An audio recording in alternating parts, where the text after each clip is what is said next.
Right, the time is 7 p.m. There are 5 members of council present. A quorum is established. I call this meeting to order. Will you please rise for the Pledge of Allegiance?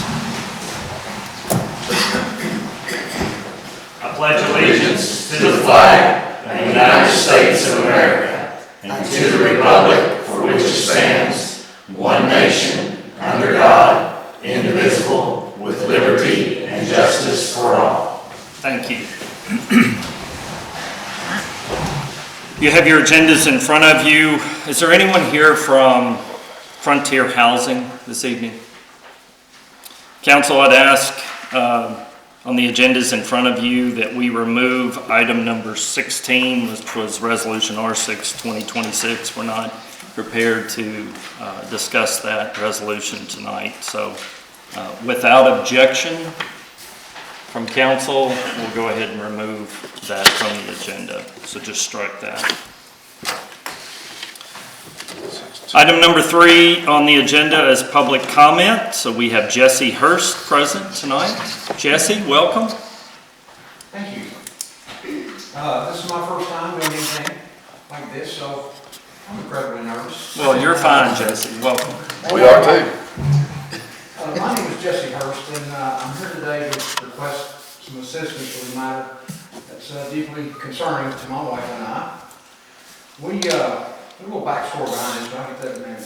I'll make it quick. I live at 312 Harrison Avenue. Not necessarily known as the greatest street, but we sure do like where we are.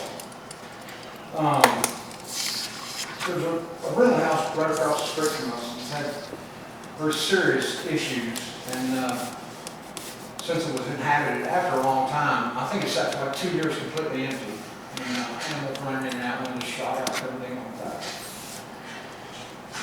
There was a guy that would come by around and mow the yard. Anyway, we've also had to call code enforcement about a variety of things, such as empty refrigerators left on the side of the house. They have a couple of vehicles now. There was one now, too, with the motor running all over the streets, all over the streets. I've got pictures. You'll see.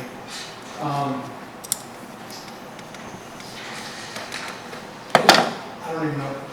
I get a little nervous. You're fine, Mr. Hurst. You're fine. Where I was. Yeah. I was going to tell you. The reason we moved to Mount Sterling is we lived in Lexington. Now, I'm a veteran and I have certain issues that have to be taken care of medically. And the only place I can go is Moorhead or Lexington. They sent me to Louisville a couple times. But we decided to move here because it was in between Lexington and Moorhead. That's how we ended up there. And I still have to do that. None of that matters. Anyway, we've had people overdose in that house. Apparently, but it's the same house. It's like it's just a mess. Before anybody moved in there was a young couple that came over and they wanted to rent it. And apparently they had talked to the man that owned it and asked us if we would look at it. They were quite alarmed at what they found. And I'm telling you, this house was rotting from the inside out. It is uninhabitable, yet somebody moved in with children. And when I asked what he was going to do about the mold, he said just put some Kills paint on it. And that doesn't kill mold if y'all done any that kind of work. It doesn't do much of anything. It helps, but anyway. Here's my primary concern for number 2. Recently, we put a pool in the backyard. Okay, anybody can do that. It's an above ground pool. And he went and got some pallets and decided to make a fence. Now, I'm not talking about deconstructing the pallets and putting them back up in a pretty fashion. I'm talking about standing them up horizontally, stacking them across the yard. And we got a little old lady that lives right across from 93 in Little Anno, and takes very good care of the property, and he's attached what he has done to her fence. I don't even know if she knows that.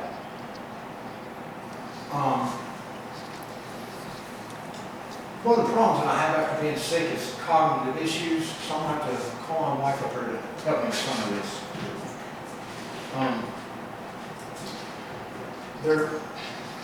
Couldn't find anything in the Mount Sterling code books for fencing other than metal and wood. And I'm not trying to get rid of this fence. It looks that way, yeah, I am. It looks horrible. It's just disgusting. You know, our street's coming up. If you drive down through there, people are doing, they're buying these old housing fixes, genuinely doing things. And then we got somebody come down here and does that, sorry. And, anyway, let me see. Okay. We contacted code enforcement and there's nothing specific. Like I'm saying, just like something specific that we go by. In the code regarding using pallets. In most towns, Moorhead, Parish, Versailles, and Lexington, they have codes against using rubbish, is what they call it, even putting up a fence. You know, it's rubbish, it's still trash, it's literally putting the lipstick on the pig, y'all. It's not good. And if I'm with the fence, we encourage the fence, there's a lot of things I don't want to see anything over there. What I have to do now is when I sit on my couch, I can see it right out the window. I see the oil, which I'll pass the pictures around. One of those, I tried to get one where it's somewhere hooked up to the lady's house, but I cut it out when I was You trying can to get see close up. the pallet, you can see the pallet fence too, or the pallet fence. He painted it white, but he literally took the pallets, set them on their sides, and connected them, and that's the fence. You will see it in the pictures. There's no preservation painting one side of the wood, not the other. Well, it's just, to me, it's to us, I should say, I don't mean to speak for you. You're all right. There's, Sometimes. it's okay, we just feel like there should be a standard of good fencing material, a safe fencing material. If you have children running around, it's trash that's basically being reused. And so we're not here to say, don't have a fence, but we would just like there to be some standard on fencing material that is used. You know, so if they would have built a nice fence, privacy, whatever they want to do, that's fine. If they want a chain link fence, at least it's proper fencing material. Taking pallets and connecting them together. I mean, I see him even climbing over the fence. I think he's made some sort of gate. You can easily climb over it with the way that the slats are. It's not real regular. And you know, since we have moved here and we love living here, and we've invested in this community, we want to live here, we don't want to get to a point where dealing with a neighbor, and we've tried to talk to the landowner, by the way, and he doesn't care.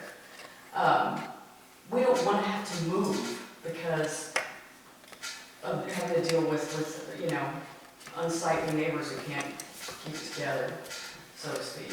You know, and it's really unfortunate. So we would, we're asking for your help as a city council to see if we can get some sort of standard in fencing. We would really like it if they would have to take that fence down and put up a new one, or have the landowner put up a new fence for them. Again, we're not trying to keep them from having a fence, but we would like it to not be trash that they picked up next to a dumpster somewhere and put white paint on it. That's our request. And there's, like I said, And the oil, it's. the oil's a problem. See, and when nobody's parked there, or when nobody lived there, it filled with water, and it was constantly full of mosquitoes. So now, Well, and the it kills the birds mosquitoes, but it's full is of playing water. it. It's just, Yeah, it's pretty bad. it's pretty, you don't want to, I don't think anybody really want to catch one in that, which is that every day. So, one more thing, like I said, we couldn't find anything in Mount Sterling. Yeah, and we did drive around looking for other fences made of pallets that are not broken down. We saw a lot of stuff. We saw all No kinds of pallets. pallets. Yeah, no pallets.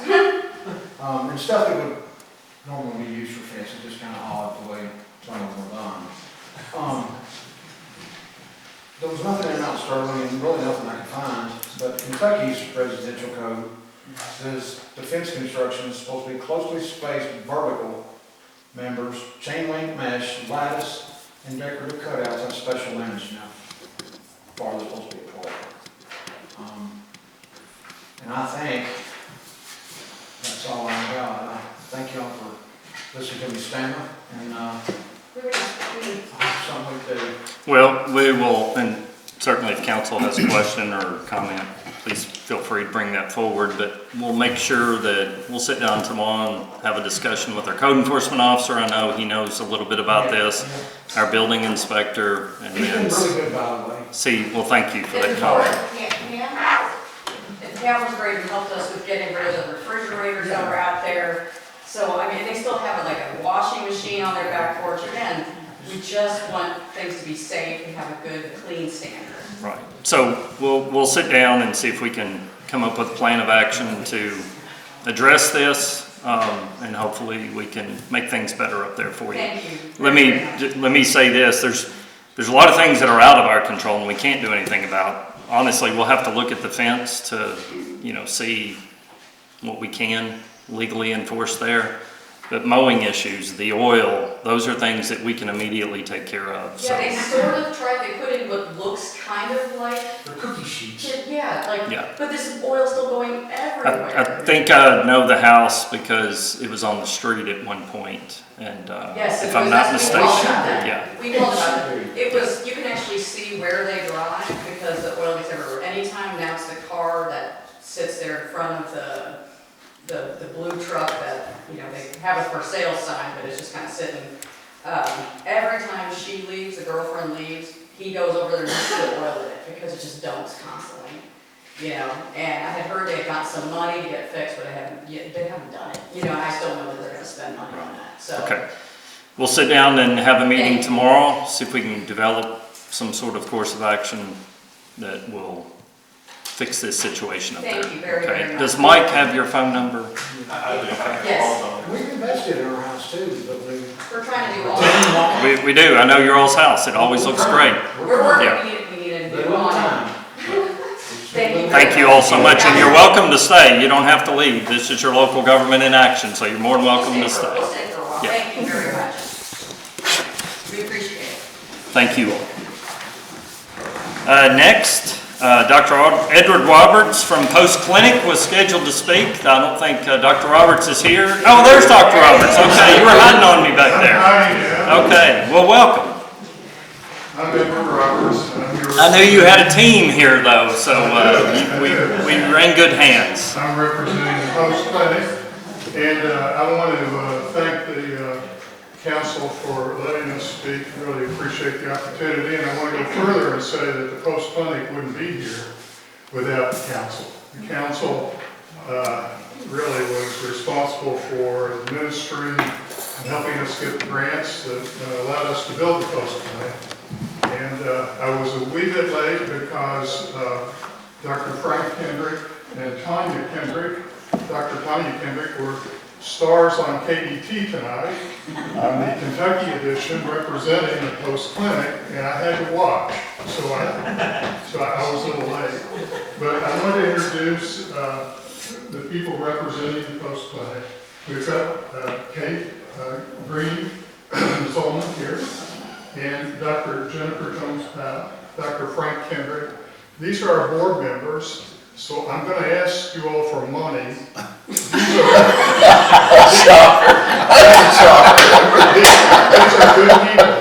These are good people who will watch over the money, and they will make sure that the money is spent, wisely. This is not some fly-by-night thing. I want Dr. Kendrick, one of our dentists, to speak. She is also our director, our new director. But two things have happened to the Post Clinic. The first thing was that in the past, we had malpractice liability insurance that the state reimbursed us. We would pay for it, we would send the bill to the state because we are a free clinic. They would reimburse us. They stopped doing that because we have some paid employees. Now, most people at the Post Clinic are volunteers, but suddenly they told us, if you have any paid employees, you can't get this insurance reimbursed. So suddenly we've got a $15,000, $10,000 to $15,000, depending on the year, bill for medical liability. On top of that, of course, there is the city tax, which is, The altogether. insurance premium tax. Yes. Yes, the insurance premium. Premium tax.